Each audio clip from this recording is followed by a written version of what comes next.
Welcome to the Witcher Lorecast, the show that explores the vast lore behind the Witcher games, show, and books.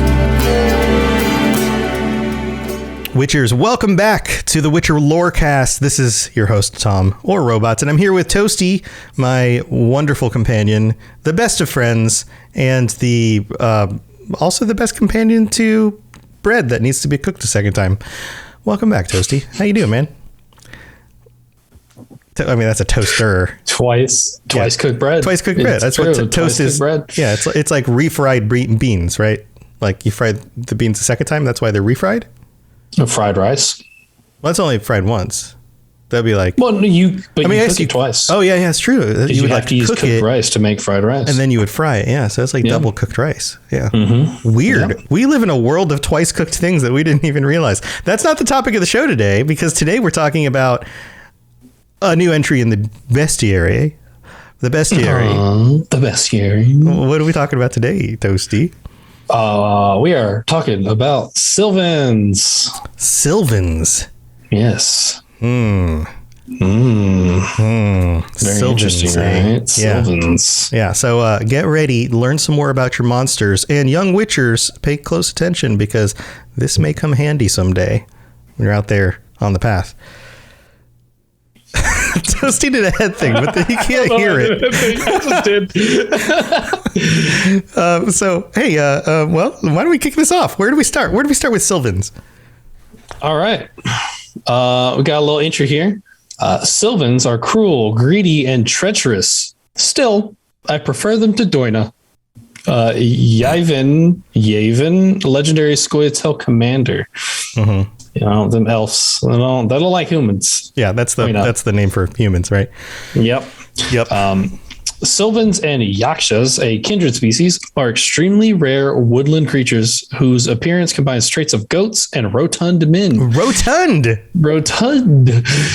These beings usually pose little danger, for they limit their contact with humans to playing harmless, though often bothersome, tricks and eating crops from their fields. That's how they get so rotund.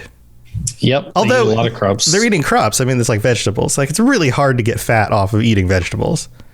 So I don't know why I said so. It was not necessary. It's just part of my name. I'm a rapper because I'm so Thanatoasted. You know, there you go. That's what I do. I wonder, have we ever said your entire original name that inspired Toasty? Did we say that on the first? I mean, it's been a year since we launched the show. We said it in episode. I don't know 1? If we said it. I already had the identity of Toasty from the Cyberpunk Lorecast. Right. So I don't think we did. I think it was just Toasty. I don't think anyone knows. Yeah, this is deep Toasty lore. It's on my Zoom thing, so if you read it. But then again, you know, like 100 times more people listen to this show on audio than watch the video. So yeah, I don't think we've ever addressed this. Deep Toasty lore. So Toasty's original name. Did we say it? Okay, so Rob the Princess in chat says maybe mentioned it on episode 3 once. Yeah, so your original handle that you go by is So Thanatoasted, thus Toasty. Oh, just a random guess. He's just guessing that it was episode 3. Okay, I was like, does he actually know? Like, what the heck, Rob? Like, how do you know these things? So we're here, like, cataloging our episodes by like minute. Well, that's what Rob does. That, and he plays ESO. Those are the 2 things he does right now. Fair enough. Anyway, so we're talking Sylvans. We're talking like tricksters, like nature tricksters. Is that a good classification for a Sylvan? Yeah. And we, you start getting a little bit of the other names. It might seem a bit more familiar for those familiar with mythology. I said familiar twice. That's totally not professional. Sylvans, called willowers or pucks, and labeled superstitiously as devils. And of course, we have some different iterations here. In Elder Speech, they are Diabol, Dorvish, Duvel, and my favorite, because anyone who's listened to the audiobook, I believe this happens in The Last Wish. It's hilarious because the dude refers to them as diavels. Diavels. We got a diavel in our field, and it's like, what? Okay. All right. What are you talking about, dude? Yeah, it sounds like somebody who can't pronounce devil.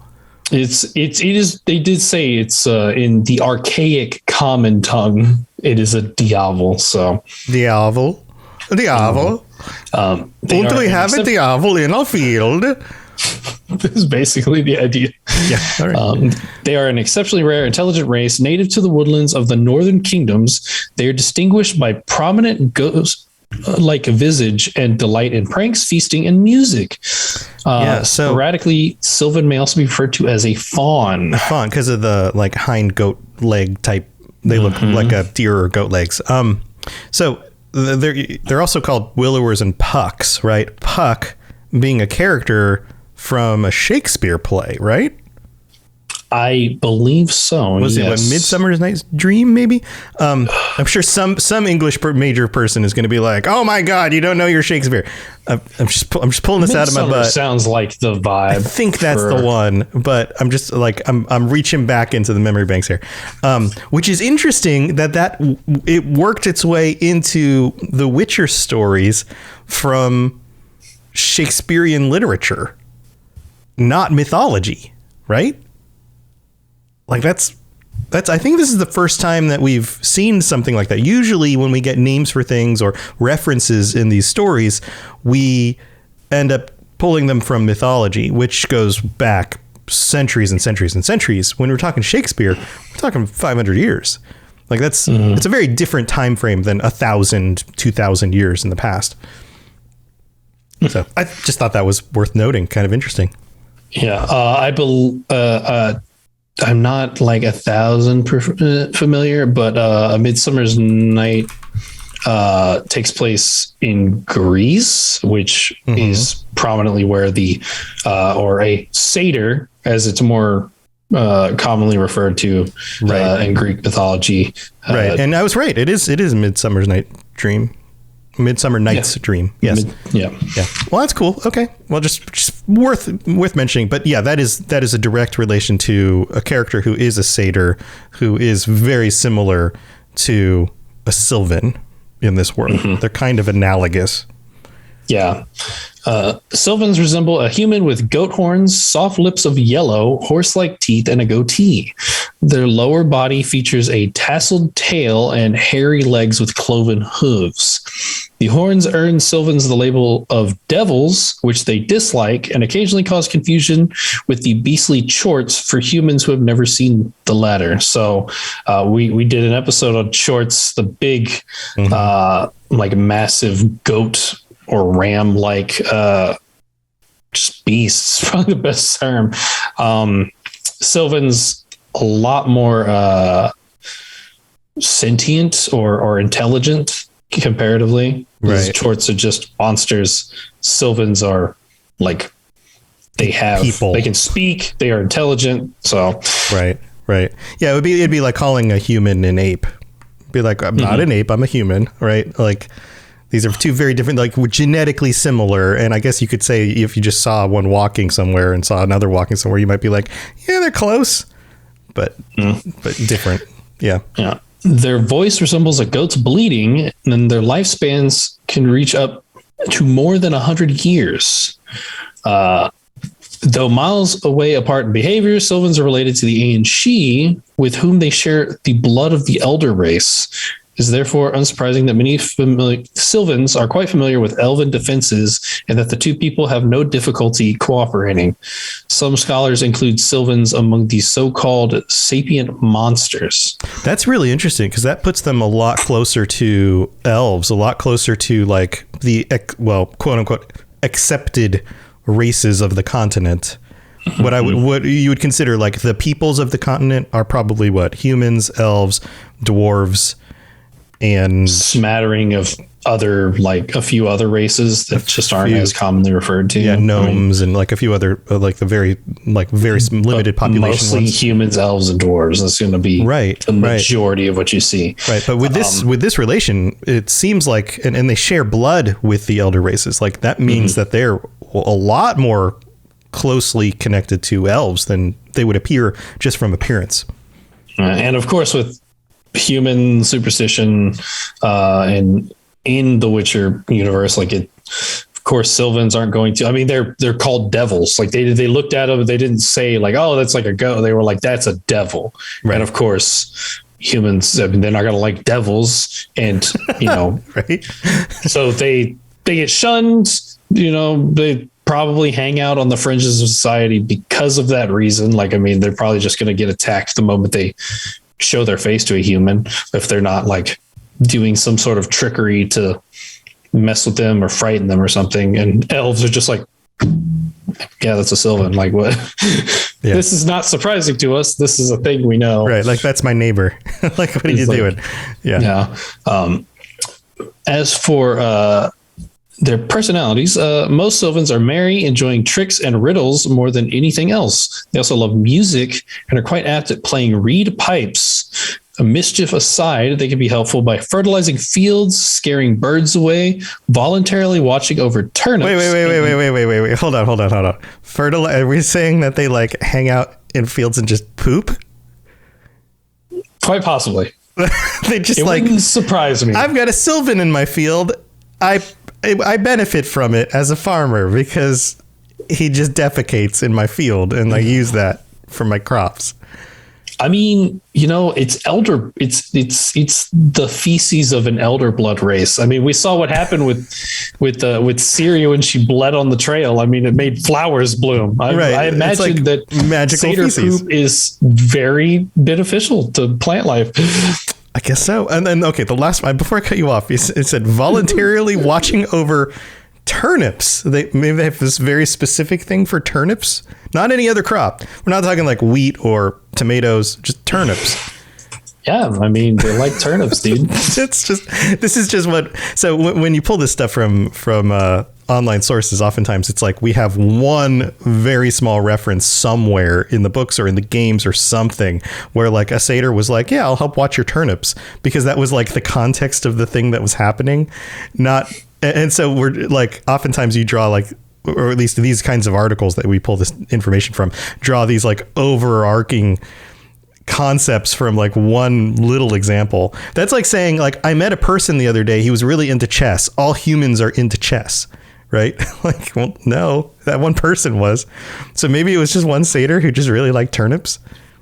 It might also be something to do with like, goats or whatever, like maybe goats particularly like turnips or something like. Yeah, maybe. So it may have just been a relation back to there. And eating caterpillars. So get rid of pests, basically. The diet is largely herbivorous.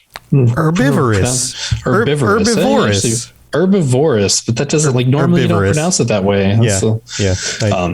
However, they can also become very comfortable and spend days in idleness, puffing on pipes, overeating, and downing stiff drinks. As for magical prowess, many Sylvans can learn mental spells. Others, it seems, found a way to breathe fire in combat. Well, that's handy. Yeah, it was not handy if you're fighting things. Well, if you are a Sylvan or you're, allied with one. Yeah, but like what if you're watching over your crops? You don't want to breathe fire whenever you're in the middle of the turnip field. Yeah, no, that's bad. But if you're trying to, clear out a small room of enemies, blowing fire into that room is going to do a pretty good job. Yeah, that is true. As for procreation, dryads with whom they live in Broccolon value Sylvans as lovers, guaranteeing a vigorous daughter. What? So this is like cross-species stuff? Like they're related enough to have kids together? Basically. In theory, Sylvans may procreate with elves and humans, but this doesn't occur. Indeed, fawns bedding nymphs are a popular motif in art and sculpture. Weird. Yeah, I guess it's just the idea, like they're pretty, I mean, humans probably not, like in the Witcher universe, they are not quite, the same as our modern world, where people seem to have a general liking of the idea of bedding non-human things. I mean, there. You just see anybody talk about Mass Effect. everyone loses their mind over Garrus. The dude looks like a chicken.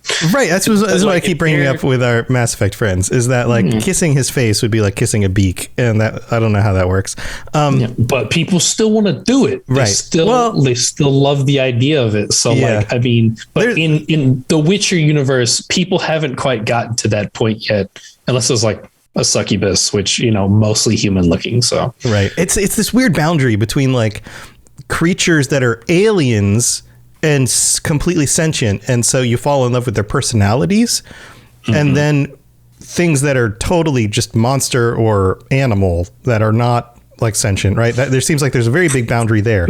But something like a Sylvan is kind of that weird boundary between the two, because it's clearly a sentient creature with a personality. So theoretically you could fall in love with one, but it also has the hindquarters of an animal. So if you were to engage in some sort of procreative activity with it, it would be almost exactly like, at least for that portion of the body, dealing with an animal, which really skirts the edge of like bestiality, right? Like it's this weird boundary, right? Like for most humans, not everybody, for most humans, there's a certain revulsion to that. You go, oh no, that sounds gross. No way. So I get that would be the sense of maybe what people would think about them, but at the same time, they have personalities. So, you know, sometimes, you know, love triumphs over the need to throw up. I don't know. I mean, so this is a, I guess I don't know if it's a rare tangenting moment, but I'm about to tangent, specifically because I actually like, I'm just not gonna continue the sentence that I was going, just because I'm not sure how to say that without it sounding really, really odd. But basically, I play in this 24-hour Discord server, Changeling the Dreaming game. And satyrs are one of the like playable like fae type, because like you play as a fae, and satyrs are one of the options, and like my character has had relations with satyrs, but we of course don't go into detail about it. Sure, we just fade to black. Well, and like, in that environment, everybody's a fae type creature. There's a difference there, right? Like it's all just magical love, whatever. Love and sex, but they definitely have the hindquarters of a goat still, like they have the furry goat legs, so I guess it's still getting to the awkwardness of it. You know, it's weird. So anyway, moving on. What else do we know? So if you ever end up not getting along with one, you end up fighting one, some things you need to know. Melee combat against a Sylvan is quite difficult, even for a Witcher. One has to evade the physical strikes from a Sylvan, not attempt to parry or counterattack. So very similar to like rock trolls, and this is probably because of their size, because they are quite big, and so they probably rotund even. Yes, some of them. Most of them are quite rotund, and so they just hit really hard. You don't want to try and parry it, because basically it's not going to work. It's not going to be very effective. They'll just punch right through it. Erden can gain time to bring a silver sword into play, but a Sylvan can counter this by breathing intense flames that will melt through the best armor. If close quarters combat isn't going well, one should be prepared to make use of long range weapons, a crossbow loaded with bolts, basically firing at a safe distance. Even though it does like pitiful damage sometimes. But they are also susceptible to Samum, Devil's Puffball, Relic Oil, and Igni. So even though they can breathe fire, it does not give them any particular resistance to it. Yeah, it's still flammable. Effective. Right. And notable Sylvans include Fugas, who served the Crones. Yeah, so Witcher 3 stuff. Witcher 3 stuff. All God, more Witcher 3 stuff, who made peasants in Bellin falsely worship him under the guise of some god. He was just living in a basement and taking their stuff. And you have options for confronting him. You can convince him to either like not take the stuff or like take less stuff, or you can just kill him. But sometimes it's fun to actually be nice to, like intelligent creatures. Yeah. Well, that's one of the nice things about the games is that there's almost always a pathway through a situation like that allows you to rationalize things and kind of figure out more about what's going on. Mm-hmm. Yeah. And probably the most notable Sylvan is Torqua, who helped the elves under Philivandrel. He got them supplies. Basically, he was plaguing the town, getting stuff. They were trying to fend him off by some very, very old texts that did not apply at all. And he was just trying to get stuff for the elves that he was helping because they were scavenging on the edge of the world. So, yeah. Well, all right. Well, there you go. Those are the characters. Now, we've still got the mythology, like the deeper dive into the mythology section. So we're going to hit that after the mid-break, but we have to go thank our patrons. So we'll be right back. Very well. Let us get this over with. Something has infested my vineyard. Mm-hmm. Great. Let me go prepare my something oil then. Toasty's cracking up. Are you laughing at Rob? I'm laughing at Rob. Jax? I mean, Rob's got a point. Somehow Rob this said in isn't chat. the weirdest episode yet. Yeah, Rob's right. If you listen to the last patron episode, he's absolutely right. We've got some weird places. It's true. It's true. Mm-hmm. And sometimes it's with the help of our patrons. Segue.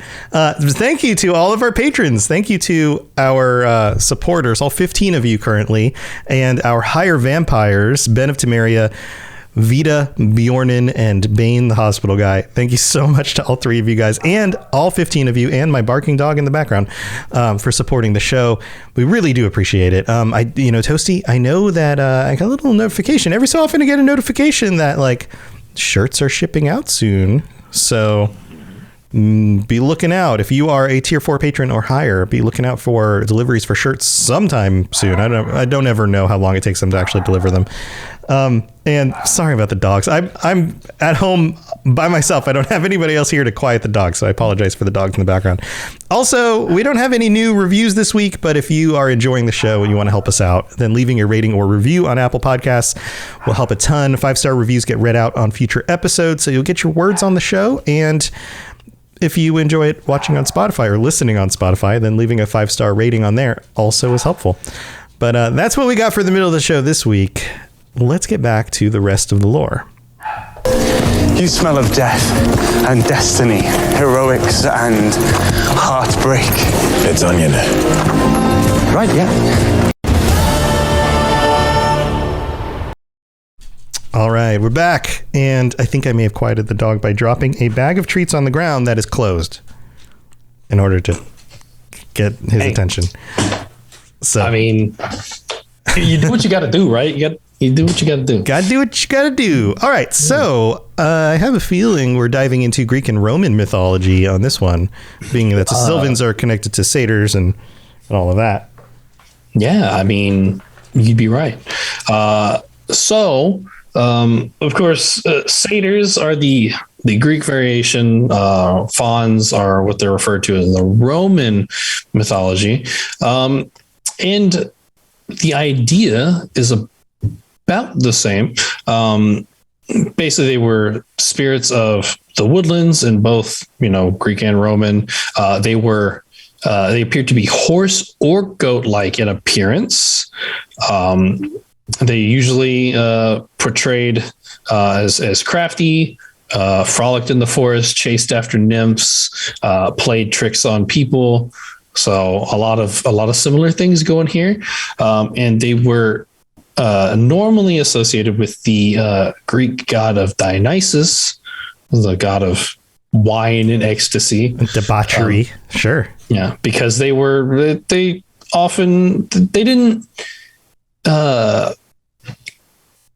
they didn't really. Geez, my mind just disappeared. My brain is gone. They were usually like seen as like basically debaucherous, like in nature. Like they didn't really do anything for like just normal or like the boring means, but instead were more free and just did whatever they wanted, which is gave into their like the id nature of themselves. If they wanted to play tricks on you, they play tricks on you. If they wanted to seduce you, they would seduce you. If they wanted to, like, they just gave into their desires, that kind of thing. Yeah. So there was different variations in Greek mythology. So we had satyrs or satyros or Silenos, which were more similar to the Roman satyri. So some different iterations. This is where Greek like mythology gets a little weird. Their descriptions are a little strange, Tom, sometimes. So they were often depicted as short, balding wild men with horse's tail and a constant erection. Oh, so they're boomers who take too much Viagra. They're boomers on Viagra. Oh, dear. That's where we're at with this. You're not wrong. In like Key West. Key West, boomers with too much Viagra. Yes. Yes. And this was specifically satyrs. So the fauns were always depicted as half man, half goat, and traveled in the wild and were said to help travelers who became lost. So fauns, less debaucherous, more like they were helpful, compassionate, like they nature usually, spirits, helpful nature spirits, that kind of thing. Yeah, basically. Yeah. And then there was specifically kind of the god of satyrs, of Pan, god of shepherds, hunters, music, and the wild. He was kind of their patron god. Son of Hermes and Penelope. Yeah. Mm-hmm. And so there's it's mostly that, like you said before, I'm not as familiar with like Shakespeare stuff. I'm not a Shakespeare guy. But of course, I know that they were depicted in that, the Midsummer Night's Dream. Oh my gosh. The S is somewhere in there. Yeah, obviously. it's possessive. The Midsummer Night's possessive dream. So the dream of the Midsummer Night. And then, of course, seeing them in like more modern media. I mean, with the Percy Jackson, like TV show, it's a TV show, right? That's coming back. Yeah, I haven't really plugged into much of that right now. I know they did a string of movies on the books, right? And I never did see any of the movies. Two movies. Okay, yeah. So I never did see any of those. The second one was so bad that they had to stop making it. It was like real bad.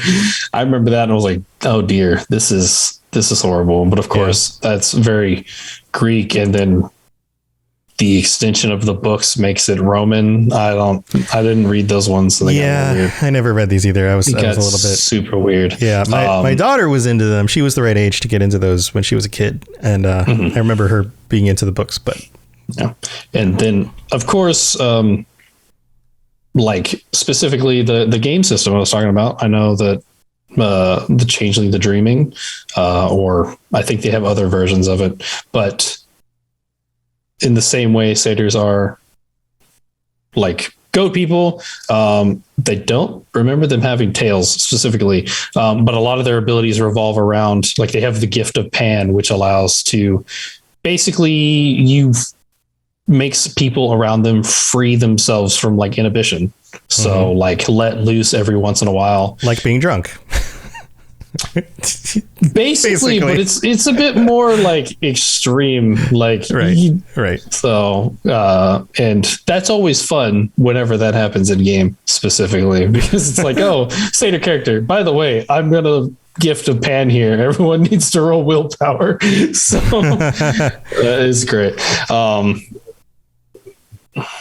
do you have any? I know you do the mythology stuff. That's basically it. Like they do feature in a few different stories and those kinds of things, but really there isn't too much more to them than either benevolent nature spirits or devious nature spirits. And we've seen that happen in a few of these descriptions where the mythologies will evolve and change over time. So you might end up with stories where they're seen as benevolent, and chances are those stories are pre-Christianization of that area or region, where the pagan concepts tend to be a little bit more accepting of nature spirits and in wonder of them or in excitement to meet them in the forest and those kinds of things. Whereas once Christianity took over, there was this whole fight against paganism in the culture. So a creature like this, who would have been part goat, would have been associated with the devil. And in specific, they were like, because the devil's like depicted like that sometimes, right? Like having of the horse, the horns, the tail, but then like goat legs and hooves sometimes too. Yeah. So there's some connection there. And I think that it's specifically to the temptation side of the devil, not the dark, evil torment side of the devil. And this is another thing that you find in literature, is that different types of literature will emphasize different aspects of whatever the thing was that they were fighting against. This still happens in society today. If you look at, so for example, and I don't want to get too political or religious on this, but if you look at the kinds of issues that people get upset about today, people who are highly religious tend to focus on like 2 or 3 major issues, even though there's lots of different issues you could pick to be upset about. So one example would be the religious right being very against homosexuality, LGBTQ, all of that kind of thing, because they find it and they use justifications in biblical sources to say that it's not natural. It's something against what God wants. But at the same time, if you look at, say, if you take the Gospels, the thing that Jesus was against the most, the thing he spoke out against the most in the Bible was divorce. And yet you don't have the Christian right getting all up in arms about divorce, not in the same way that they get up in arms against homosexuality. And there's basically only 2 vague references of any amount of real credibility in the entire Bible, Old and New Testament, against homosexuality. So, it's often, my point is, it's more about what the culture finds that they are against than it is about what the religion says. So in the context of something like a Seder, the idea that debauchery might be something that they're against. So they're going to take that aspect of the devil or temptation, and they're going to emphasize that rather than, murder or, some other feature that they think could be associated with evil. So that's why you see the evolution of this stuff over time and then the different representations in different ways.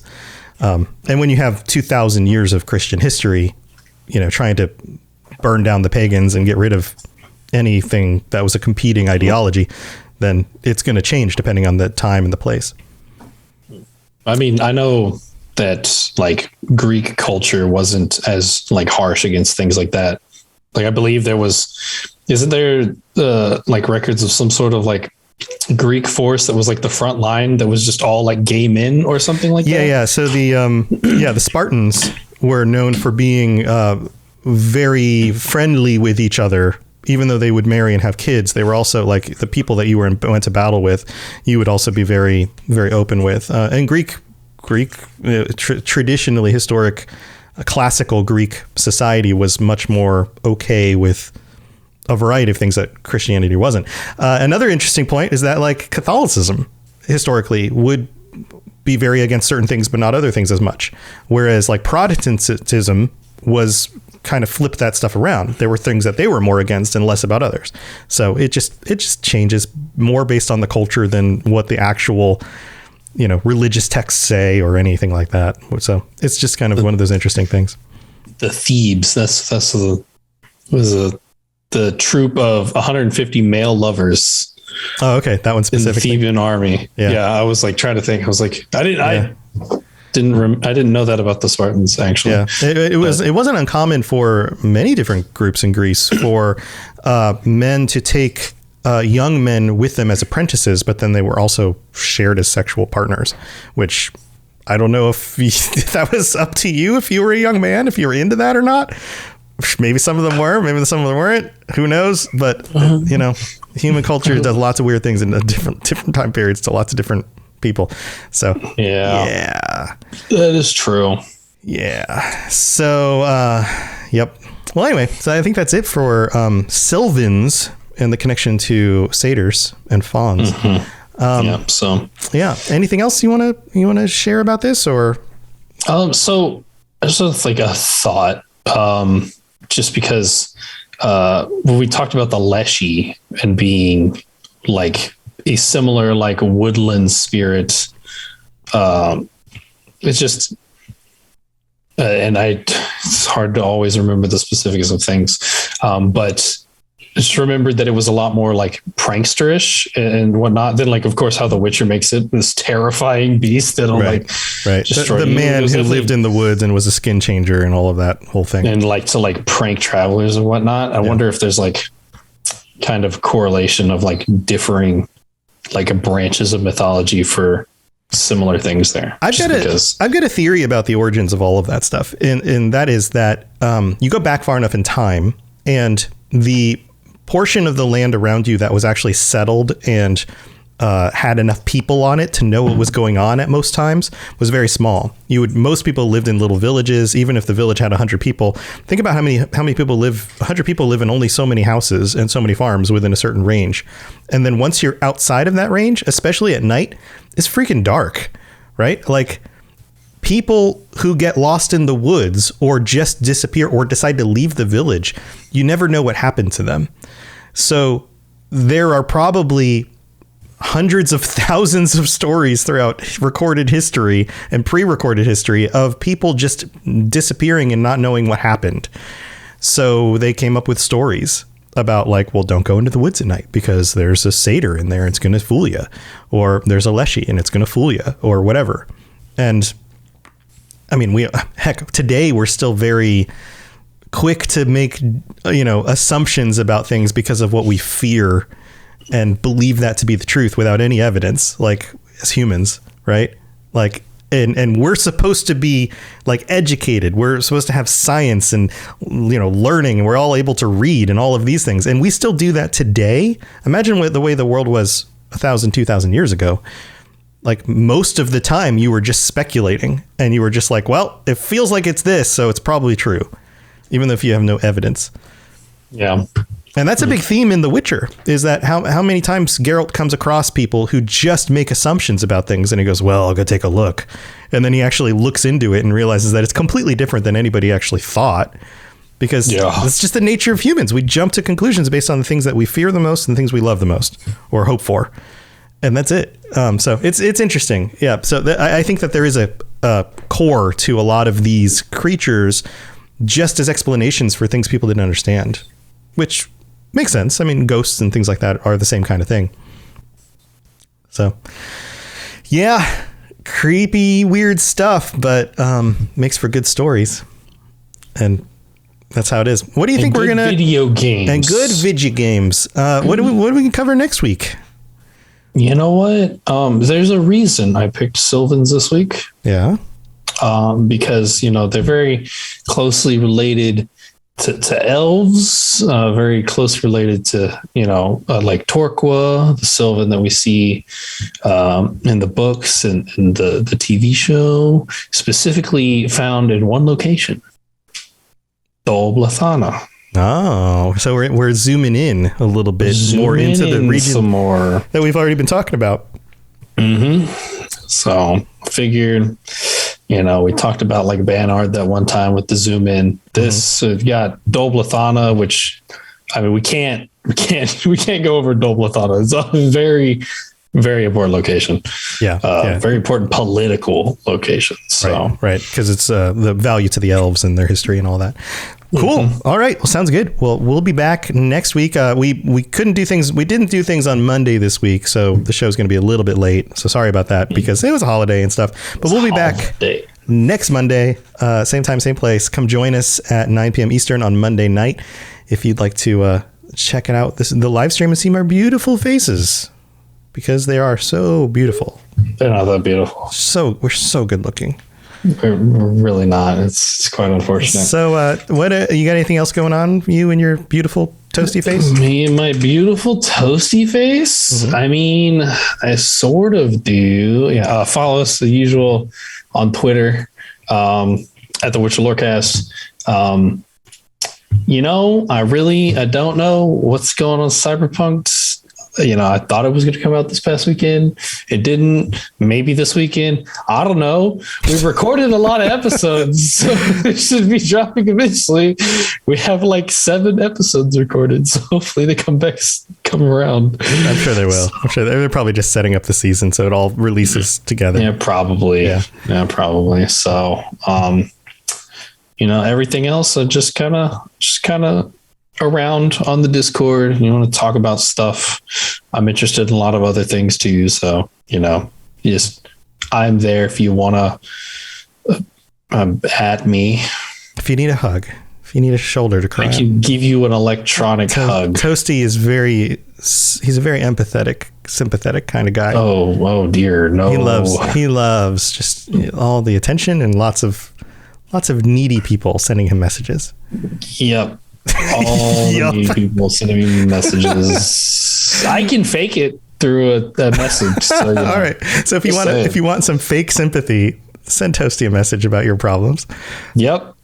I wonder if we're going to get any. Maybe we can read it out next week. Somebody send me their problem. Kind of hope so at this point. That would be great. That'd be awesome.